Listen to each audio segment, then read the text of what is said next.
آبائهم أجمعين من يومنا هذا إلى يوم الدين. أما بعد، فقد قال الله سبحانه تبارك وتعالى في كتابه الكريم وهو أصدق القائلين وقوله الحق. بسم الله الرحمن الرحيم. أما يتساءلون عن النبأ العظيم. صلوات محمد وآل محمد.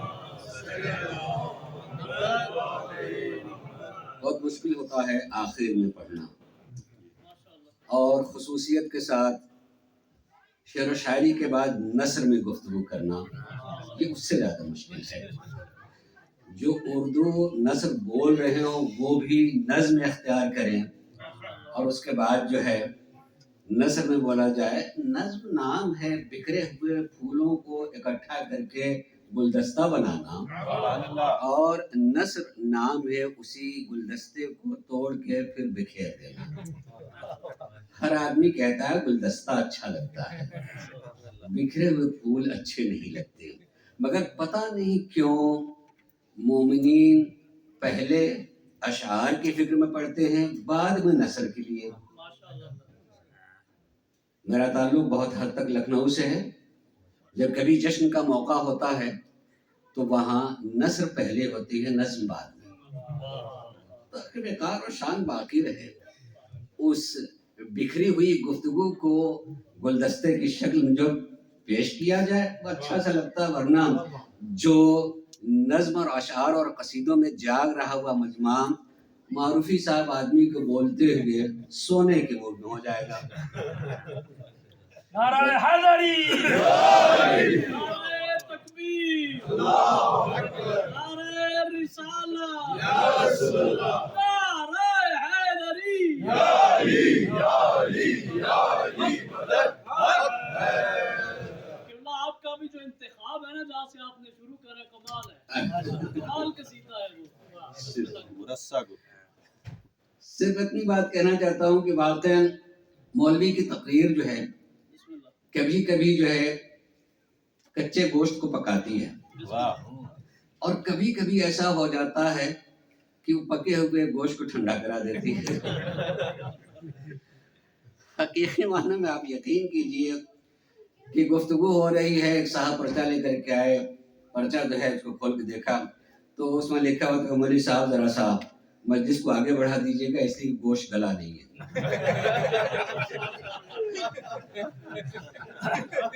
گوشت گلا نہیں ہے کیا مولوی صاحب کی تقریر جو گوشت گلانے کے لیے ہے؟ ٹھیک بھائی، گوشت گلا دیتے ہیں، لیکن وہ اتنا گلا دیا کہ پھر دوسرا پرچہ آیا۔ پرچہ نہیں آیا، سر پر جو کھانا لے کے آ گیا، انہوں نے کہا اب ٹھنڈا ہو رہا ہے، اب ختم کر دیجئے۔ مجھے اندازہ ہے، مجھے پہلے ہی مولوی صاحب بتا رہے تھے کہ 9 ساڑھے 9 بجے تک کا پروگرام ہے، 9:30 بجے ختم ہو جانا چاہیے۔ یہ اب تک لوگوں کو کھا کے چلا گیا ہے تو اپنے گھر جانا چاہیے۔ اب مولوی صاحب کو بٹھایا جا رہا ہے، وہ بھی علی جیسی ذات کے فضائل کے، وہ بولنا شروع کریں تو یقیناً جو ہے گھنٹے پر تو لگنا ہی چاہیے، لیکن الحمدللہ لوگ میرے قد کو دیکھ کر کے سمجھ جاتے ہیں کہ بڑی مجلس نہیں ہوتی، چھوٹا موٹا آدمی ہے، چھوٹی موٹی تقریر ہو جائے گی۔ لیکن اگر کبھی بڑی تقریر ہو جائے تو کل میں دیکھنے میں چھوٹے لگ رہے تھے، لیکن یہ تو ستا دیا انہیں نے، تھکا دیا انہیں نے۔ پھر تو پہلے ہی سے جو ہے قل اللہ پڑھ رہا تھا، مثلاً میں واقعاً کچھ سوچ رہا تھا، مجھے پتا تھا پہلے ہی سے کہ اگرچہ میرا سفر جو مجلس علماء سے متعلق تھا، مومنین سے ملاقات تھا، اور اہل بیت کے ذکر کے صدقے میں جن مومنین سے ملاقات ہو جاتی ہے، یقینی معنی میں اس میں اور بھی 4 چاند لگ جاتے ہیں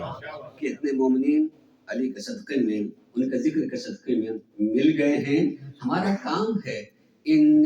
عوام کے گھروں میں پلنے والے بچوں کو در اہل بیت سے وابستہ کرنے کی چیزوں کو بتانا اور وہاں تک پہنچنے کی انشاءاللہ علماء کرام نے کہا، بات کہی ہے اور بات پہنچتی چلی جائے گی۔ میں تھوڑا سا آج کے شخص سے متعلق تھوڑی سی گفتگو کرنا چاہوں، بہت انشاءاللہ مختصر، اور اتنے مختصر کہ شاید یقیناً میں کہتا ہوں کہ میرے قد سے بڑی نہ ہو اور جلدی سے آپ حضرات کو کھانا مل جائے۔ میں نے 30ویں پارے کے